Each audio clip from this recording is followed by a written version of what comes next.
नमस्कार, मैं डॉक्टर रुचि गुप्ता। आज एक बहुत छोटी सी चीज़ आपको बता रही हूँ कि हार्ट के लिए अच्छी डाइट और बुरी डाइट कौन कौन सी होती है। सबसे पहले अच्छी डाइट की बात करते हैं। अच्छी डाइट्स में आते हैं फ्रूट्स। अब फ्रूट्स में ये ज़रूरी नहीं है कि आप सबसे महंगा फल लेकर खाएं। इवन सिंपल केला, पपीता, एप्पल, ये सब चीज़ें भी हार्ट के लिए अच्छी हैं। अनार खाना आवश्यक नहीं है। रॉ या पार्शली कुक्ड मतलब कच्ची फॉर्म में वेजिटेबल्स जैसे खीरा ककड़ी या कुछ हद तक पकी हुई ये सब्जियां खाने से आपको जो चीज़ें हम बोलते हैं एंटीऑक्सीडेंट्स चाहिए होते हैं, ओमेगा 3 फैटी एसिड्स चाहिए होते हैं, वो सब हमें इन चीज़ों में ही मिल जाते हैं। फाइबर रिच फूड्स खाने चाहिए। अब फाइबर किस में मिलेगा आपको? कुछ चीज़ें होती हैं जिसमें मालूम रहता है फाइबर ज़्यादा है, जैसे शकरकंदी है, जैसे छिलके वाली दालें हैं, साबुत राजमा हैं। ये सब चीज़ें आपको बहुत अच्छी क्वालिटी का फाइबर देती हैं, जिसके अंदर वाली तह में बहुत ज़्यादा मल्टीविटामिन्स होते हैं और फाइबर हमें कॉन्स्टिपेशन से भी बचाता है। इसके अलावा क्या होना चाहिए आपकी डाइट में? एक बैलेंस्ड पोर्शन होना चाहिए। जैसे अगर हमारे को पूरे दिन में 1000 कैलोरीज चाहिए तो उसमें से हमें 55% कैलोरीज कार्बोहाइड्रेट से लेनी है। कार्बोहाइड्रेट्स में आते हैं आटा, चावल, आलू, शकरकंदी, गाजर। लेकिन इन चीज़ों में भी हमें ये ढूंढना है कि हम वो वाली चीज़ें खाएं जिसमें तुरंत से शुगर लेवल नहीं बढ़े, जिनको रिफाइंड शुगर बोलते हैं। जैसे शक्कर का इंटेक, गुड़ का इंटेक, किसी भी फॉर्म में, चाहे आप ब्राउन शुगर खा रहे हैं, चाहे आप रिफाइंड शुगर खा रहे हैं, उनका सेवन कम करना है। आलू की जगह शकरकंदी को प्रेफर करना है, चुकंदर को प्रेफर करना है। ये सब चीज़ें आपको कार्बोहाइड्रेट्स देती हैं, लेकिन बेटर क्वालिटी के, कॉम्प्लेक्स देती हैं, तो वो आपकी डाइट के लिए अच्छी होती हैं।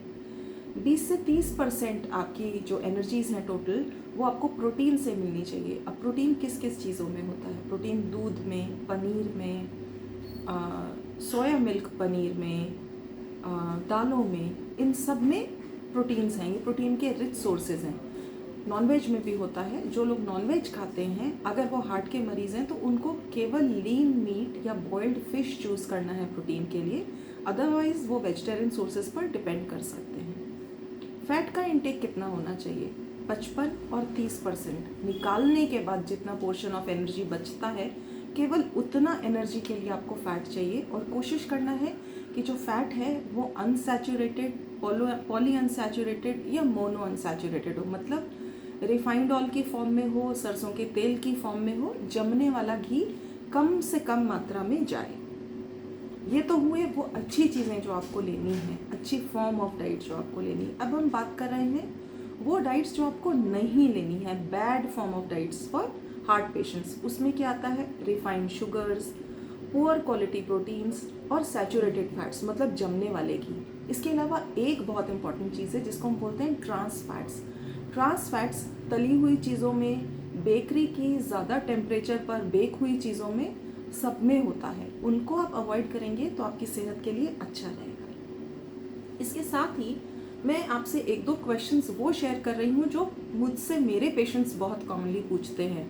जैसे एंजियोप्लास्टी करके हमने मरीज़ को भेजा तो वो फर्स्ट फॉलोअप पे आके सबसे पहले ये पूछता है कि मैं क्या क्या खा सकता हूँ, क्योंकि रिश्तेदार उनको इतना बड़ा मरीज़ बना देते हैं कि शायद कुछ भी खाने के लिए नहीं देते, सिर्फ उबली हुई दाल, आधी चपाती इस पे ही रख देते हैं।